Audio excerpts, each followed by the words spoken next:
আসসালামু আলাইকুম। আমি আকলিমা আক্তার স্বর্ণা ঢাকা থেকে বলছি। মারিয়ামস মম ব্লগস চ্যানেলে আপনাদের সবাইকে স্বাগতম। কাছে এবং দূরে যে যেখান থেকে আজকের এই ভিডিওটি দেখছেন, আশা করছি আল্লাহর অশেষ রহমতে আপনারা সবাই অনেক ভালো আছেন। আলহামদুলিল্লাহ, আমরাও বেশ ভালো আছি। আজকের ভিডিওটি খুবই স্পেশাল, বিয়ের কেনাকাটা দেখাচ্ছি। বউয়ের জন্য লেহেঙ্গা কেনা হয়ে গিয়েছে, তো সেই লেহেঙ্গাটাই খুলে দেখছি। আমি তো আর কোথাও শপিং করতে যেতে পারছি না ইব্রাহিমের কারণে, যেহেতু আমার ছোটো দুটো বাচ্চা। আমি বাসায় থাকছি, মা আব্বু আর আমার ভাই মিলেই কেনাকাটা করছে।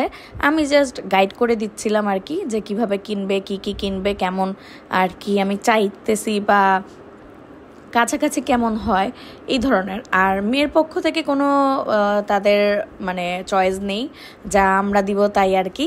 তো এটা আসলে আমাদের জন্য খুবই একটা ভালো সাইট, যে আমাদের আসলে ঝামেলায় পড়তে হবে না, যে যেটা পছন্দ হলো সেটা কিনলেই হবে, মেয়েকে মানাবে এই ধরনের কিনলেই হবে আর কি। তো আমার আব্বু এই লেহেঙ্গাটা পছন্দ করেছে। এটা মাল্টি কালারের মধ্যে একটা লেহেঙ্গা। আমার মেনলি পছন্দ ছিল মেরুন বা রেড আর কি, কিন্তু আব্বুর এটা পছন্দ হয়ে যায়, তাই এটা আব্বু কিনেছে। বেনারসি পল্লীতে গিয়েছিল, তো ওইখান থেকেই কেনাকাটা করেছে বিয়ের মানে মেইন যে কেনাকাটাগুলো আর কি, লেহেঙ্গা, রিসেপশনের শাড়ি, তারপরে হচ্ছে গিয়ে শাড়ি পাল্টানোর শাড়ি, আরও 2টা শাড়ি আর কি কিনে। তো এগুলো হচ্ছে কি ফার্স্ট পারচেস। আর আমি তো পুরান ঢাকা থেকে অনেক আগেই কেনাকাটা করেছিলাম, কিছু আপনাদেরকে তো ভিডিওতে দেখিয়েছিলাম, শেয়ার করেছিলাম আর কি আপনাদের সাথে। তো যাই হোক, এই যে ঠিকানাটা দেখাই দিচ্ছি কোন দোকান থেকে নিয়েছে। কয়েকটা করে নিয়েছে।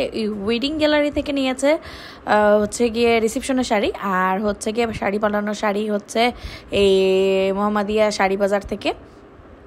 তো যাই হোক, মা আব্বুর আস্তে আস্তে সন্ধ্যা হয়ে গিয়েছে। তো এখন হচ্ছে কি আমি পিৎজা বানাবো।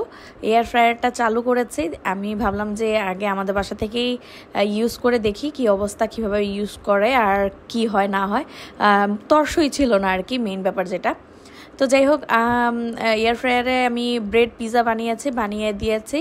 তো আসলে জানতাম না যে কানাডার ভোল্টেজ আর বাংলাদেশের ভোল্টেজের মধ্যে পার্থক্য আছে। আর পিৎজা দেওয়ার সাথে সাথে এটা বাস্ট করে, ঠাস করে একটা আওয়াজ হয়, কিছুক্ষণ হয়, গরম হয় খাবার, কিন্তু তারপরে আর কি বাস্ট হয়ে যায়। তো বাস্ট হওয়ার আগে আমার ভাই এসেও আমাকে ইনস্ট্রাকশন দিচ্ছিল, ও চালু করে দিয়ে সুন্দর মতো সব কিছু সেটিং করে দিয়ে চলে যায়। ও বুঝতে পারে নাই, আর ওরও এটা খেয়াল ছিল না যে ভোল্টেজের 19-20 হতে পারে। আমি জানি না এখনও আপনি আমার ভিডিওটি দেখছেন কি না। যদি ভিডিওটি দেখে থাকেন আর ভিডিওটি যদি একটু হলেও ভালো লেগে থাকে, তাহলে প্লিজ ভিডিওটিতে একটি লাইক দিতে ভুলবেন না। আপনি যদি আমার চ্যানেলে নতুন হয়ে থাকেন আর এখনও যদি আমার চ্যানেলটি সাবস্ক্রাইব না করে থাকেন, তাহলে অনুরোধ রইল, প্লিজ আমার চ্যানেলটি সাবস্ক্রাইব করে দিবেন। আপনি চাইলে আমাকে ফেসবুক এবং ইনস্টাগ্রামেও ফলো করতে পারেন। আর এই সব কিছু যদি অলরেডি করে থেকে থাকেন, আপনাকে জানাচ্ছি অসংখ্য ধন্যবাদ। টেস্টিং পারপাসে দেখছিলাম চেক করে পিৎজা দেওয়ার আগে। তো দেখলাম যে না, সব কিছু ঠিকঠাক আছে, অন হচ্ছে, সব কিছু ঠিকঠাক হচ্ছে। তারপরে দেওয়ার পর আমার ভাইকে বললাম যে কিভাবে সেটিং করে, কিভাবে কি অপশন, এগুলো একটু দেখায় দেওয়ার জন্য। তো দেখিয়ে দিচ্ছিল। আমার তো খুব ভালো লাগছিল সেই মুহূর্ততে। তো আমি জানতাম না আসলে যে এরকম বাস্ট হয়ে যাবে। তো আমি মানে খাওয়ার জন্য খুবই এক্সাইটেড ছিলাম। আর এখানে আমি সস যেটা ব্যবহার করেছি সেটা কানাডা থেকে এসেছে, চিকেন, তান্দুরি চিকেনের আর কি একটা সস আমার ভাই কানাডা থেকে পাঠিয়েছে, ছোটোটা। তো যাই হোক, ও আর কি বলে দিয়েছিল যে পিৎজাতেও নাকি বেস হিসাবে ব্যবহার করা যাবে ওই সসটা। তো এত সুন্দর গ্রান আসতেছিল। একটুখানি গরম হয়েছে, মানে হাফ কুক হওয়ার পরেই এটা হঠাৎ করেই বাস্ট হয়ে যায়, কারণ ওই ভোল্টেজটা ও সাপোর্ট দিতে পারছিল না এই এয়ার ফ্রায়ারটা। আর এয়ার ফ্রায়ারটা না এত বড়, ভিতরে এত স্পেস যে একটা আস্ত মুরগি এটার মধ্যে কুক করা যাবে আর কি, এরকম। তো যাই হোক, মানে আমি এতটা ভয় পেয়ে যাই, একদম চোখের সামনে, কপাল ভালো মারিয়াম সামনে ছিল না। তো আমি আর মা মিলে করছিলাম, তখনই ঠাস করে একটা আওয়াজ হয়, তারপরে তো শেষ। আর তারপর থেকে ধোঁয়া বের হয়, চালু করলে ধোঁয়া বের হয়, গরম হালকা হয় আর কি। তো কি আর করা, কপালই খারাপ আমার। প্রথমেই একটা শক খেয়ে গেলাম যে আমার এই জিনিসটা এইরকম হয়ে গেল।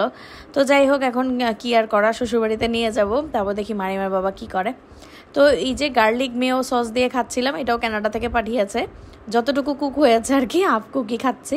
ব্রেড যেহেতু এখানে কুক করার মতো কিছুই নেই, আর পুর যেটা আর কি উপরে বেজ ইউজ করেছি সেগুলো সবই কুক করা ছিল, এই কারণে আর কোনো সমস্যা হয়নি খেতে। বাট খেতে ভীষণ মজা হয়েছে, পুরোপুরি কুক হলে আরও বেশি ভালো লাগতো। তো যাই হোক, আমার সন্ধ্যা মানে এটা তার পরের দিন সকালবেলায় আমার খালাতো বোন চলে আসছে মিরপুর থেকে, আমার আন্টি সহ। তো আন্টি বাসায় ছিল, মা আমার খালাতো বোনকে নিয়ে বাকি কেনাকাটাগুলো করে আসছে।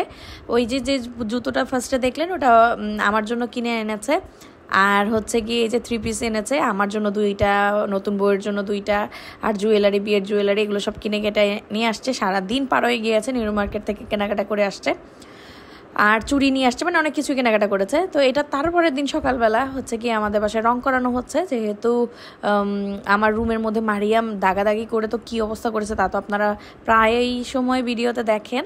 তো এই কারণে আব্বু রং মিস্ত্রি আনিয়েছে, জাস্ট আজকে রং করে দিবে, 2 দিনের মধ্যে ঠিক হয়ে যাবে। আমার রুমটায় আমি দিয়ে দিচ্ছি নতুন বর বউকে।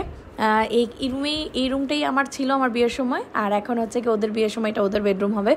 আমি চলে যাচ্ছি আমার ছোটো ভাইয়ের রুমে, ও তো কানাডায় এখন ওর রুমটা যেহেতু ফাঁকা, ওর রুমটাতে আমি চলে যাচ্ছি।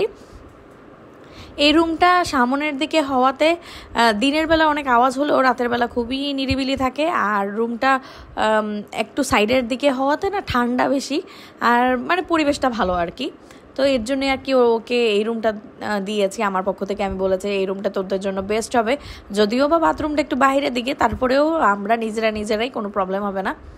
তো এই যে বাসার এখনকার অবস্থা, রং করাতে গেলে যা হয় আর কি, বাসার কোনো কাজে হাত লাগালেই জিনিসপত্র এক গাদা বের হয়, নষ্ট হয়, এগুলো তো নর্মাল ব্যাপার। তো যাই হোক, এই যে এই জায়গাটা তো হচ্ছে গিয়ে এই চিকন যে স্পেসটা আছে আমাদের, এটাও রং করা ডান। এই হচ্ছে আমার গোল্ডের জুয়েলারি, যেটা আমি আমার বিয়ের সময় আমার শাশুড়ির কাছ থেকে পেয়েছি, গলার, কানের, হাতের। আর আংটিটা আর নাকফুলটা আর দেখালাম না, সেটা তো আপনারা নর্মালি, হাতের আংটিটা তো দেখেনি ভিডিওর মধ্যে। তো এই গোল্ডগুলো মা বের করে দিয়েছে, আমার মায়ের কাছে ছিল। নর্মালি আমি গলার, কানের এগুলো পরি না, হিজাব পরি সেহেতু আমার আর কি এগুলো পরা হয় না, তো এগুলো বের করেছি। আর চুড়িটা তো সবসময় পরি। তো যাই হোক, এই দেখাতে বিদায় নিয়ে নিচ্ছি। সবাই সুস্থ থাকবেন, ভালো থাকবেন, আমাদের জন্য বেশি বেশি দোয়া করবেন। আল্লাহ হাফেজ, আসসালামু আলাইকুম।